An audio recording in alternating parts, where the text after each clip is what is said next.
Hey guys, my name is Rob Trent. I'm a DP based out of Orange County. I'm here today with my buddy Skylar. He's the AC that I always call first, always my first call when I get any job. I'm like, I need an AC. Skylar's my boy. But today I wanted to pull him out because as you can see here, we have DJI transmission and we have a Teradek 4K right here.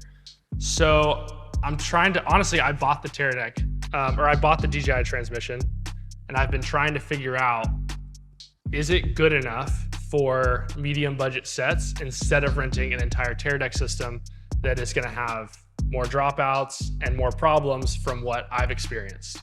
So I brought Skylar out to see if the delay is okay, and truly he's gonna be the one working with it.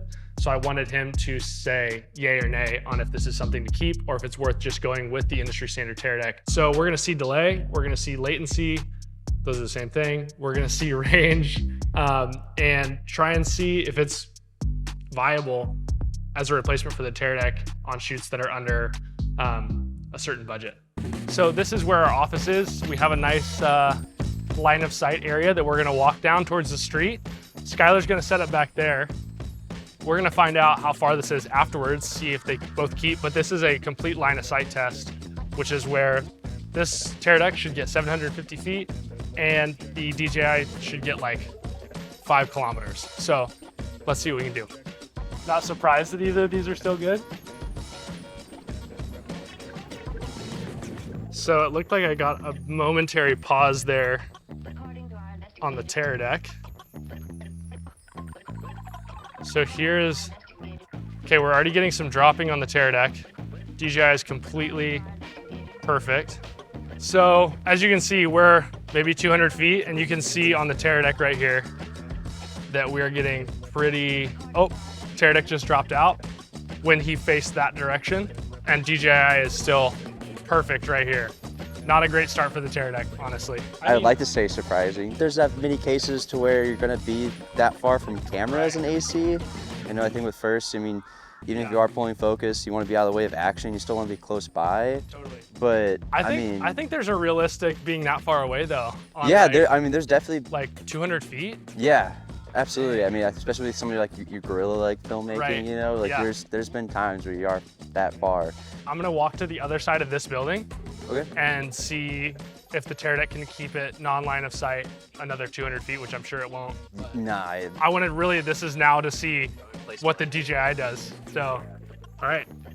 So right now for this distance test, we were going Komodo, DJI looped out to my small HD Cine 7, and then Cine 7 to the Teradek. So now I guess we can, okay, there we go. So now we're going DJI to the Teradek, which should be one more thing removed. That's a little bit stronger sound. Okay, so we're up over here. All right, that's line of sight. So we're still pretty line of sight. Teradek is starting to drop. Let's go ahead and just walk behind the corner of the building and see if it stays up. So that was line of sight, just behind a car maybe, but still pretty line of sight, and Teradek is gone. We're 150 feet from Skylar with literally just a corner of a building in the way. But hey, let's keep going. See if we can just, let's see, honestly at this point, all right, Teradek's completely gone. DJI, perfect. Going past our neighbors here. Okay, so now we're on the other side of the business park. This is probably 500 feet away. Teradek's been dead since the corner of the building, 250 feet that way. I think we should go all the way around the building and see if the DJI breaks or not. Let's keep going. Still good. No breakups. None of the lines you see in Teradeks when you get a little too far away. Well, we've made it to Pizza Hut, so DJI is still perfect. No dropouts, no jello. I'm not even sure how much testing we need to do, like past that point. We went another building over and it was still good on DJI, no artifacting. No artifacting at all? No artifacting at all. Ever, now, yeah. Like granted, we're using the 750 and there are bigger and badder Teradeks out there, but we're already, the Teradek system we're using right now Indy 7 with the module, with the 4K transmitter, 750.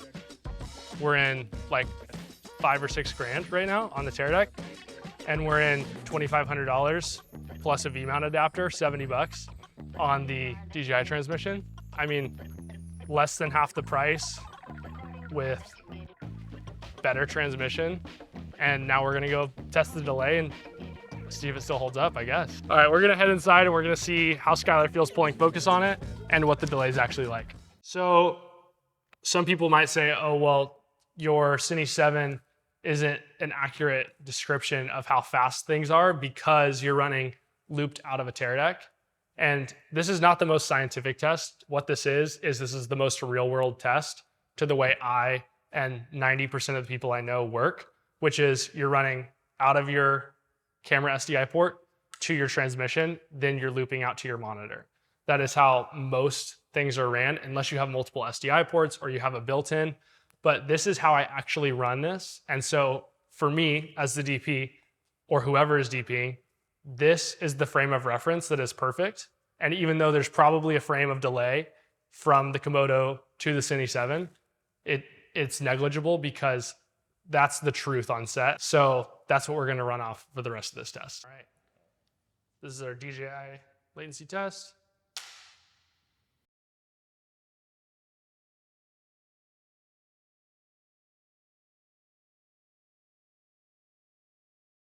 All right, here we go, Teradek.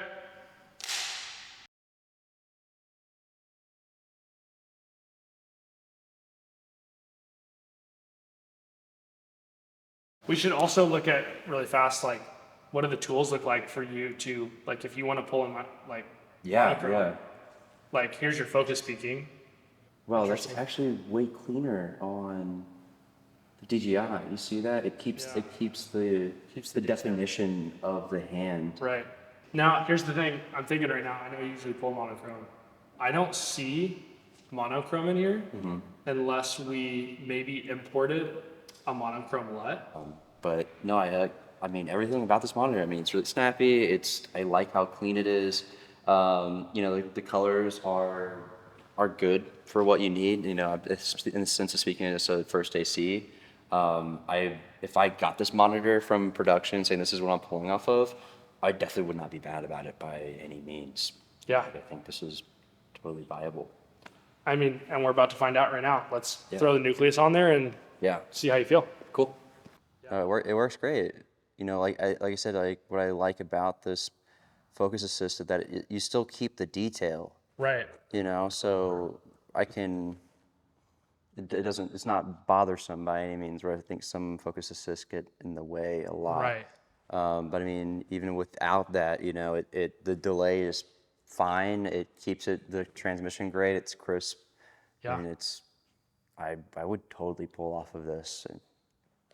Now, obviously, this isn't going to be like the best test of delay, but does it feel any different than pulling on the DJI? No, I wouldn't say so. I don't think within latency there's going to have a huge difference like that, especially when you're talking about a push-in. You know, because at that point you're running off of The speed. speed and distance. You know, like at that point I'm kind of just in sync with the cam operator's movements, which you should be. You know, like I wouldn't rely on just that, and that's where one thing is I really like to keep an eye on where you are. You know, side eye. You know, and peripheral vision.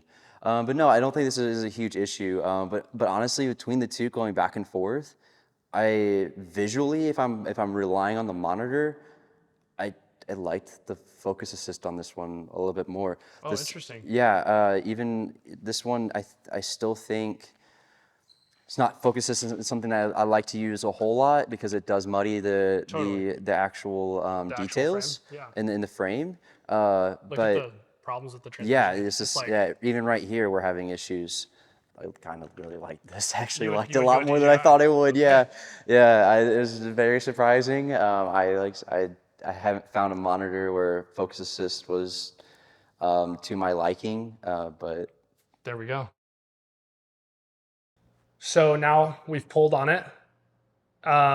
How did you feel about the latency of pulling on the DJI system? It's very negligible. You know what I mean? I think it's one of those things where if we were doing maybe like your more whip pans or like car commercials or anything like that, where some significant speed, I think that could definitely affect it a little bit more and have a harsher opinion about it. But what I say, reiterate this, like from what I said earlier too, like you have to be in sync with your operator, you know? Like I have to feel out the speed of which you're moving, and that I think is going to be more important than me reacting to whatever I see on the monitor. You know, like any AC is going to tell you that like the monitor's nice at point reference, but at the end of the day, like you should still have some sort of concept of distance between where your camera is at and where your subject is at. The delay is incredibly negligible, which is good though. Like the fact that DJI is really undercutting that, but keeping the same quality, and especially when we're talking about distance as well. I mean, I'm really impressed with it. Yeah, there's still definitely going to be a spot for Teradek. Like you're saying, like if you're working on sets that have been Teradek, they're not going to be like, hey, let's switch our whole system. Let's switch our rental order to not be this. Let's get rid of our Teradek arrays and let's do DJI. That's not going to happen. Hey, peace out. Like people aren't going to switch over, but I'm thinking that there's still going to be a place for it if you're on a bigger budget commercial and you can just afford to have the higher end Teradeks. You can afford to have the array. You can afford all those things. Or I think like the new Ranger series just came out, but it's like so crazy expensive. Yeah, out of this league. It's out of the spot where I'm working right now, and so a lot of people are working. A lot of people, like 90% of people, are working. We've done a few hours of testing now. What is your initial reaction from an AC perspective? Also, just a perspective of somebody that is on set most every day dealing with Teradek problems, or just maybe not dealing with Teradek problems. You know, whatever your experience is. What does that kind of look like for you? How do you feel about DJI transmission after a day of testing? I mean, after this day of testing, you know, with what little time we've gotten to hands-on with it, I would be happy to have this as a transmission. If this was something that production rented out for me, if it was possibly something that I invested in myself, I think I would be happy for those lower end kind of productions, you know. I wouldn't have any issues with that, honestly. You know, do I still would like to have like the Bolt 6 or, you know, something nicer? Absolutely. You know, I think the newest generations of Teradek are still really unbeatable for those higher end productions, of course. But no, if this was like DP's like, hey, here's your monitor, I would be set up ready to go, and I wouldn't have really any complaints with it, honestly. I think DJI did a great job for what testing we've done so far. I think the DJI is an incredibly great transmission for us to try out a little bit more. Yeah, sweet. Well, guys, that's going to be the wrap up for this video. Got Skylar's opinion on it, and I hope that you guys learned a little bit about it, got a little bit more information about where it can kind of sit in your workflow. Honestly, before we did this, I was waiting for today to see if I was going to return it to B&H or not. And honestly, I think I'm keeping it.